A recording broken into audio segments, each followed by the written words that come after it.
প্রতিনিধি মানিকতলা ভাস্করের পক্ষ থেকে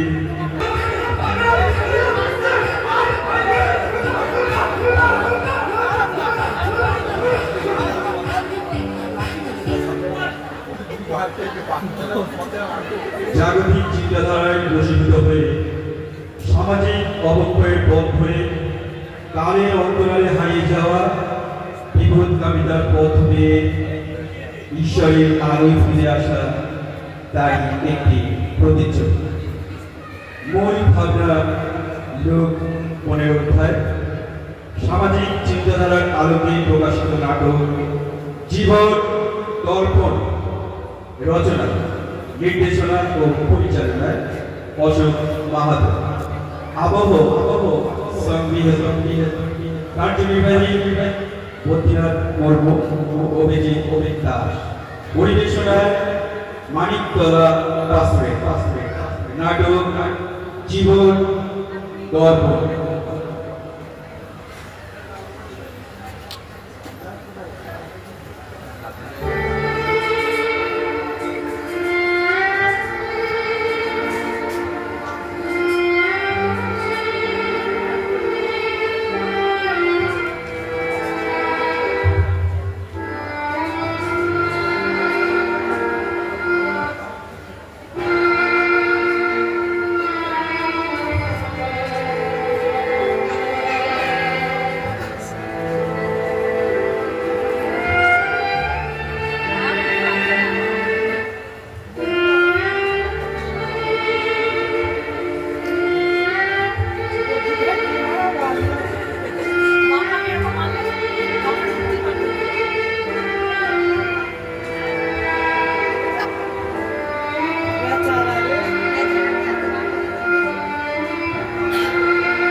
ঈশ্বরের সৃষ্টি, ঈশ্বর কি সুন্দর করে সারা পৃথিবী সাজিয়েছেন, বানিয়েছেন, কি সুন্দর। তিনি মানুষকে সৃষ্টি করেছেন, জগৎকে সৃষ্টি করেছেন। ঈশ্বরের সৃষ্টি কত সুন্দর। ঈশ্বর মানুষকে সৃষ্টি করলেন, আমাকে আপনাকে সৃষ্টি করলেন। ঈশ্বর মানুষকে সৃষ্টি করে, কিন্তু সেই সৃষ্টি মানুষ আজ প্রতিনিয়ত মন্দতার মধ্যে, মন্দ কাজের মধ্যে জড়িয়ে পড়েছে, মন্দতার মধ্যে জীবনযাপন করছে। প্রভু, এই তোমার সৃষ্টি মানুষকে, তোমার সৃষ্ট মানুষকে তুমি জ্ঞান দাও, চেতনা দাও, যেন তারা মন্দ থেকে বিরত থাকে।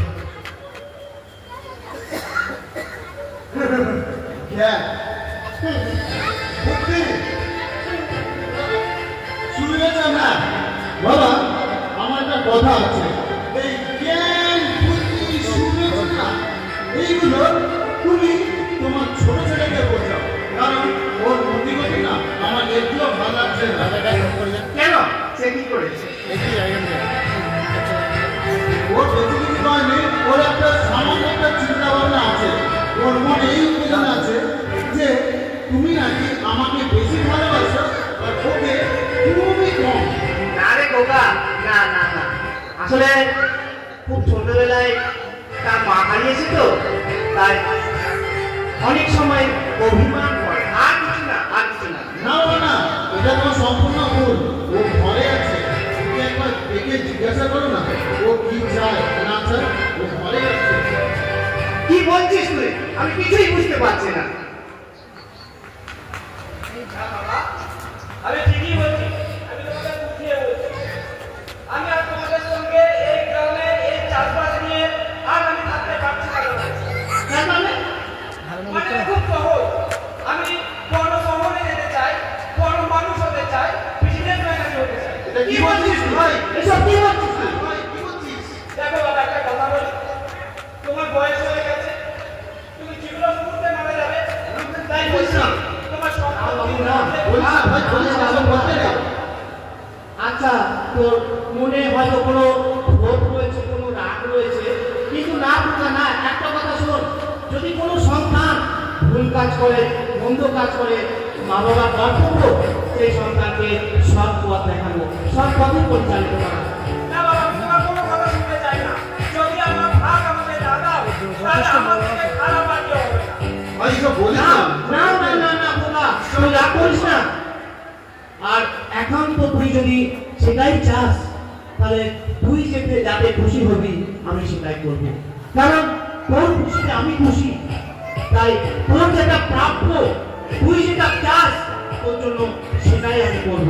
আগামীকাল তোর যা সম্পত্তি পাও না, সেটা আমি তোকে দিয়ে দেব। ঠিক আছে, আমি রাখছি। আমার এক সন্তান আমার কাছে তার অধিকার চেয়ে বসেছে, সেই সন্তানকে তার অধিকার বুঝিয়ে দিতে হবে, উকিলের সঙ্গে দেখা করতে হবে, তার সম্পত্তি যেটা পাও না তাকে ফিরিয়ে দিতে হবে। চল বোকা চল, চলো বাবা, চলো। উকিলের কাছে যাই, উকিলের সঙ্গে কথা বলি। চলো বাবা, চলো।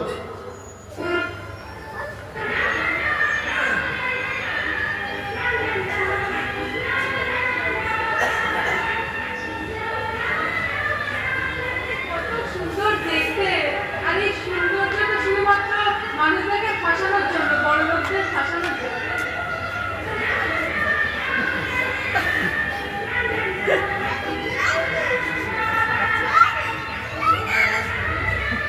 আমার এই রূপ যৌবন শুধুমাত্র বড়লোকদের ফাঁসানোর জন্য। বস বলুন। এরকম করলে হোটেল চলবে রে, তোকে স্যালারি দেবো কি করে বলতো বল? বস इतना रुपया खर्चा करके होटल चला रहा हूँ मैं, अब कैसा तुझको सैलरी दूंगा? अभी कुछ कर, इनके लिए कुछ कर। বস আপনাকে আমার উপরে একটু ভরসা নেই। আমার এই রূপ যৌবন আমি কিসের জন্য রেখেছি? শুধু আপনার ব্যবসার জন্যই তো। इसलिए एकदम बोल रहा है, व्यवसा তোর সাথে আমি সেরা নেই, কি কারণে ছেড়ে দিচ্ছি? এই কারণে তো যে তুই চালাবি আমার ব্যবসা, আগে বাড়াবি। বস আমি থাকতে আপনাকে একদম চিন্তা করতে হবে না, আমি সব ব্যবস্থা করে দেবো বস। দেখ দেখ কিছু কর, কিছু কর। ওই দেখুন, ওকে আসছে, ওকে আগে আসতে দিন, তারপর দেখুন আমি ওর কি ব্যবস্থা করি। পাকা পাকা কুছ করকে দেখা না আমাকে। ওকে আগে আসতে দিন ওই মুরগিটাকে, তারপর দেখুন আমি ওর কি ব্যবস্থাটা করি। দেখ দেখ ও আ रहा है देख।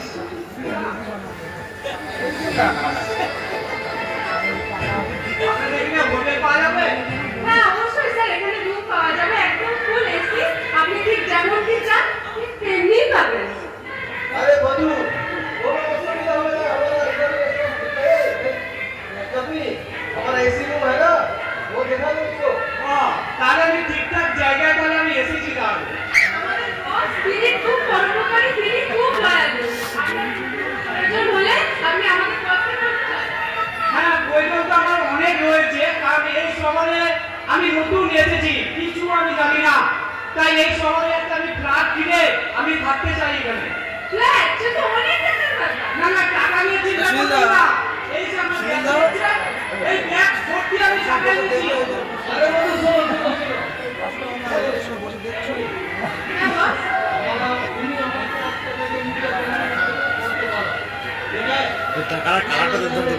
तुम यूज करो। ए कबीर इसको रूम दिखा दे, अच्छा रूम है ना, वो दिखा दे। रहने के लिए पूरा इंतजाम कर दे उसको, ठीक है? হ্যাঁ অবশ্যই বস, আপনি যেমনটি বললেন ঠিক তেমনি করবেন। ठीक है।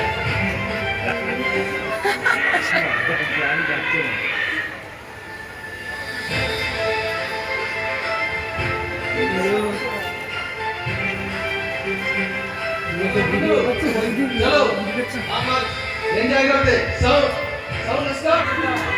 স্যার আসুন, এই যে আপনার রুম, দেখুন কি সুন্দর এই রুমটা।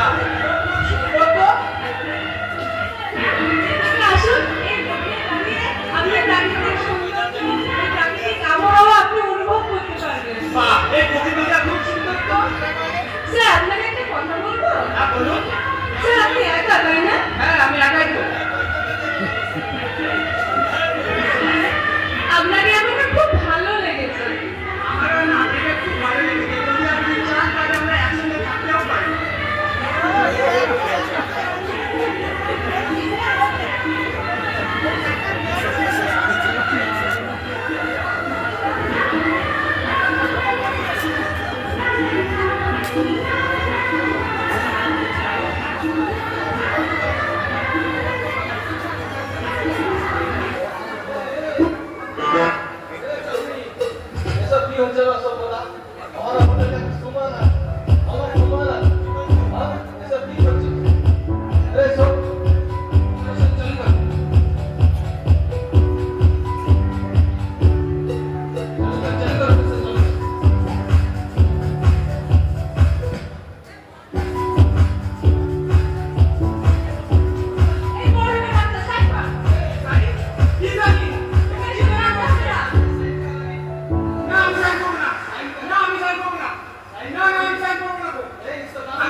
আমার ছোট সন্তান অনেকদিন আর বাড়ি ছাড়া, সে এখন কোথায় আছে, কি অবস্থায় আছে আমি জানি না।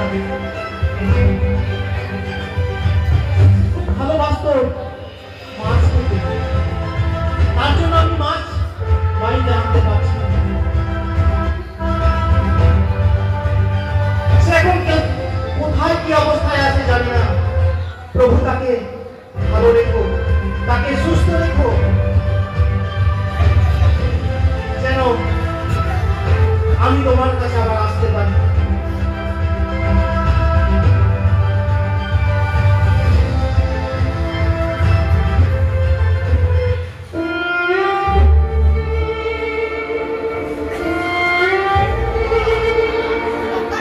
এক বছর পর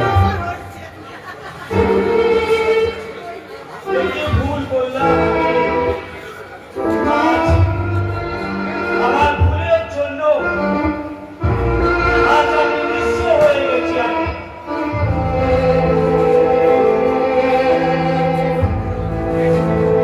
যদি আমি এই ভুল যদি আমি না করতাম, তাহলে একটু খাবারের জন্য আমাকে একবার ও দুবার আমাকে ঘুরতে হতো না। আজ আমাকে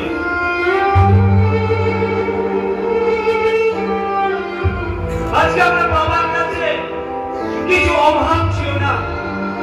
আজ আমার ভুলের জন্য আমি আজ অনেক বড় অন্যায় করে ফেলেছি। আজ আমি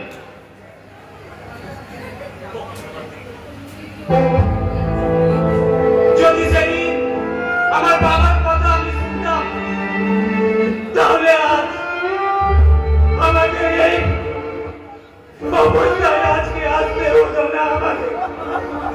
আজ আমাকে এই অবস্থাতে হতো না।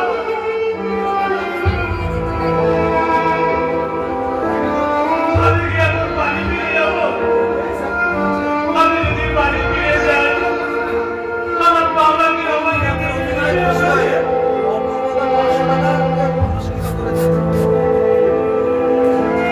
এই ঈশ্বর, আমি তোমার কাছে কোনোদিন চাইনি ঈশ্বর। আজ আমি তোমার কাছে ঈশ্বর চাইছিলাম ঈশ্বর। আমাকে একটা পথ দেখিয়ে দাও ঈশ্বর, আমাকে একটা পথ দেখিয়ে দাও ঈশ্বর। আমি তো বাবা, আমি চাইলে যেতে ফিরে যেতে পারি। আমি বলো চাইলে যেতে পারি, এই গ্রামে যেতে দিতে পারি ঈশ্বর। সেই রাস্তা আমাকে দেখিয়ে দাও ঈশ্বর।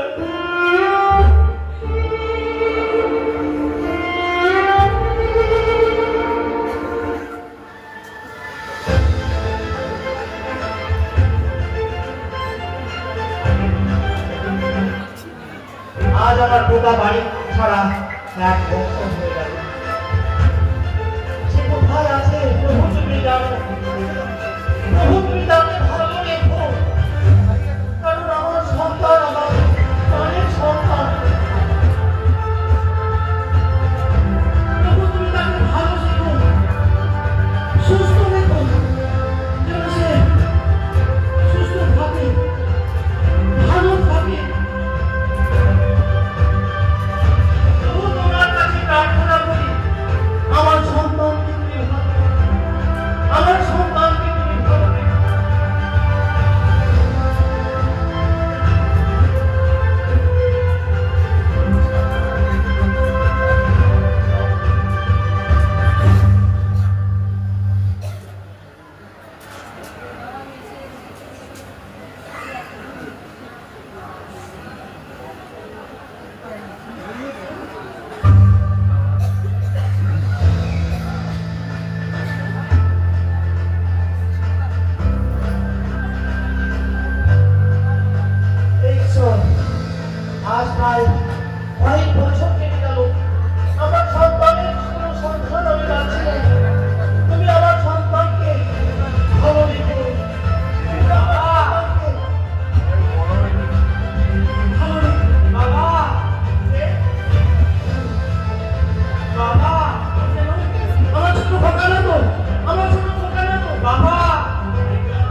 তোমাকে ধন্যবাদ দিই তোমার প্রেম ভালোবাসায় কারণ আমার হারানো সন্তানকে তুমি ফিরিয়ে দিয়েছো। যে সন্তান অন্ধকারে হারিয়ে গেছিল সেই সন্তানকে তুমি ফিরিয়ে দিয়েছো। আমি আজ খুব আনন্দিত, আমি আজ খুব খুশি আমার সন্তানকে তুমি ফিরিয়ে দিয়েছো। তবুও তোমাকে ধন্যবাদ দিই, তবুও তোমার প্রশংসা করি, তোমার গৌরব করি। তোরা কে কোথায় আছিস? আমার এই সন্তানকে নতুন পোশাক পরা, আমার সন্তানের জন্য খাবার তৈরি কর। আমার সন্তান ফিরে এসেছে, আমার সন্তান ফিরে এসেছে, আমি আজ খুবই আনন্দিত। বাবা, বাবা, এরা কি হচ্ছে? যে ছেলে তোমার বিরুদ্ধে কাজ করেছে, আমাদের বংশের বিরুদ্ধে কাজ করেছে, তার জন্য তুমি আজকে এত আয়োজন করছো? ওকে এই মুহূর্তে ঘর থেকে বেরিয়ে যেতে বলো। আরে খোকা না, না সে তোর ভাই, পেছনকে তোর বড় ছোট ভাই, তোর রাক্ষস, ওর সমস্ত ঘর তুই নরকে ছেড়ে, কারণ তোর ভাই হারিয়ে গেছিল, তোর ভাই মারা গেছিল, তোর ভাই ফিরে না এসেছে। বাবা, না, আমি তোমার সমস্ত কথা বাধ্য হয়েছি, কিন্তু আজকে তোমার এই কথা মানতে আমি রাজি না। ওকে এই মুহূর্তে চলে যেতে বলো। আরে খোকা, খোকা, কোনো মানুষ যদি অনুশোচনা করে, সে যদি ক্ষমা চায়, আরে প্রভু যিশু আমাদেরকে বলেছেন, তোমরা ক্ষমা করো। তুমি কি বলোনি? লোক সেই করে নাও তাই, যিশু কি বলেছেন? কিন্তু ক্ষমা বাবা, করতে বলেছেন, ক্ষমা করতে শিখিয়েছেন। তোমার ভাইয়ের সমস্ত অপরাধ তুমি ভুলে যাও, তুমি তাকে ক্ষমা করে দাও, তুমি তাকে আপন করে মেনে নাও। কিন্তু বাবা, একটা ভালোভাবে চিন্তা করো। আজকে যদি তুমি যে ক্ষমা করে দাও, কালকে আবার তোমার বিশ্বাসের ও ভগ্ন করবে না, ও আবার চলে যাবে না। এর নারে কি আছে? নারে খোকা না, নারে খোকা না, তুই সমস্ত রাগ স্বাভাবিক হওয়া, তোর রাগ হওয়া স্বাভাবিক, কিন্তু রাগকে তুই শান্ত কর, তোর রাগকে তুই শান্ত কর, কারণ তোর ভাইকে তুই পুনরায় ফিরে পেয়েছিস, বাবা। তোর ভাইকে ফিরে পেয়েছিস। কিন্তু বাবা, দাদা আমাকে ক্ষমা করে দাও দাদা, দাদা আমার ভুল হয়ে গেছে দাদা। তোর ভাইকে তুই আপন করে নে, তোর ভাইকে আমি আপন করে নে। ও আজ আমি তুমি আনন্দিত, আমি তুমি আনন্দিত, তোর ভাইয়ের সন্তান করে নে। তোর আজ ভোজে না এসেছিল, আজ তোর মা ভোজে না এসেছিল। এই ভোজে আমাদের সকলকে আমন্ত্রণ জানাই, এই ভোজে আমাদের সকলকে আমন্ত্রণ রইল, এই ভোজে আপনারা আসেন। আই